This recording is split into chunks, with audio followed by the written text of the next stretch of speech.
Assalamualaikum warahmatullahi wabarakatuh. Alhamdulillahirrabbilalamin. Wassalatu wassalamu ala ashrafil anbiya wal mursalin wa ala alihi wa sahbihi ajma'in.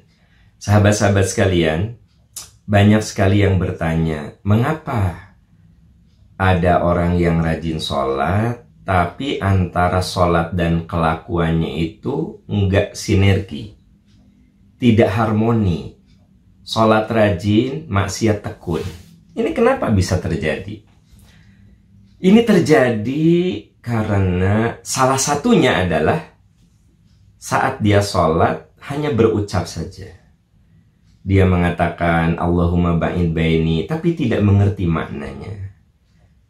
Dia mengatakan subhana rabbiyal azim, tapi tidak faham apa maksud subhana rabbiyal azim, apa maksud subhana rabbiyal a'la. Oleh karena itu, kalau sholat kita ingin menjadi pencegah, jangan lupa inna sholata kanat alal mu'minina kitaban mawquta, inna sholata tanha anil fahsya'i wal munkar. Sholat itu sudah ditentukan waktunya, dan sholat itu merupakan pencegah energi yang menghalangi kita dari perbuatan dosa dan maksiat. Namun kenapa rajin sholat tapi maksiat jalan? Sahabat-sahabat sekalian, boleh jadi penyebabnya karena tidak memahami apa yang dibaca. Oleh karena itu, Imam Ghazali memberikan rumus. Kalau sholat kita ingin khusyuk, kalau sholat kita ingin berkualitas, pertama hudurul qalbi. Sholat itu harus jadi kebutuhan. Jangan sekadar menggugurkan kewajiban. Jadi kalau sholat kita ingin khusyuk, sholat kita ingin berkualitas, jangan sekedar menggugurkan kewajiban, tapi lakukanlah sholat karena memang itu merupakan bagian dari kebutuhan kita. Yang kedua adalah tumakninah. Tumakninah itu artinya ruku, sujud, tahiyat, pokoknya tata cara sholatnya harus sesuai sunnah Rasul. Gerakannya tidak terlalu cepat, antara bacaan dan gerakan itu harus berbanding lurus, harus harmoni. Itu yang kedua. Yang ketiga, supaya sholat kita khusyuk adalah kita eliminasi faktor internal dan eksternal yang akan mengganggu kehusyuan sholat. Misalnya, kalau kita lapar, sementara waktu sholat masih banyak, silahkan makan dulu. Karena sholat dalam keadaan lapar boleh jadi mengganggu kehusyuan. Kalau kita sangat lelah, boleh kita istirahat dulu 5-10 menit.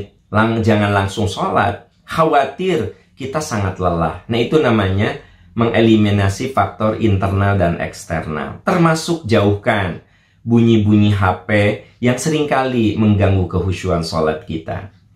Nah, yang keempat, supaya sholat kita khusyuk adalah tafahum.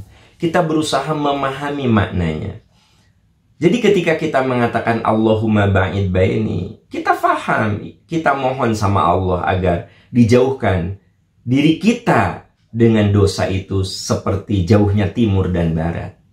Ketika kita mengatakan subhana rabbiyal a'la, kita sadar betul bahwa Allah yang maha tinggi, Allah yang maha kuasa, dan pada saat itu dahi kita ditempatkan di tempat sujud sederajat dengan kaki. Nah, itu namanya tafahum. Sahabat-sahabat sekalian, kalau sholat kita ingin berkualitas, kalau sholat kita ingin menjadi energi yang mencegah dari perbuatan fahsya dan munkar, perbuatan maksiat, maka sholat kita harus khusyuk. Cara supaya sholat kita khusyuk, satu, jadikan sholat sebagai kebutuhan, bukan sekedar menggugurkan kewajiban. Kemudian yang kedua, lakukanlah sholat dengan tumakninah, sesuai contoh Rasul. Ikuti apa yang dicontohkan oleh Rasul. Sallu kama ra'aitumuni usolli. Salatlah kamu sebagaimana aku salat. Kemudian yang ketiga, eliminasi faktor-faktor internal dan eksternal yang sekiranya akan mengganggu kehusyuan salat. Dan yang tidak boleh dilupakan, tafahum.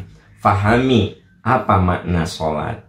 Apa doa-doa yang kita baca dalam sholat. Semoga dengan cara begitu, sholat kita berkualitas, sholat kita khusyuk. Semoga Allah senantiasa memberikan kekuatan kepada kita untuk sholat yang berkualitas. Dan Allah menjanjikan, qad aflahal mu'minun, sungguh beruntung orang yang beriman. Siapa mereka? alladzina hum fi sholatihim khoshi'un, orang-orang yang khusyuk dalam sholatnya. Semoga kita bisa menjadi orang yang khusyuk dengan melakukan langkah-langkah tadi. Dan yang tidak boleh lupa, bagaimana kita bisa memahami makna-makna yang ada di dalam sholat, sehingga apapun yang kita baca, kita mengerti maksudnya, walaupun boleh jadi secara global. Semoga Allah melindungi kita. Alhamdulillahirabbil alamin. Wassalamualaikum warahmatullahi wabarakatuh.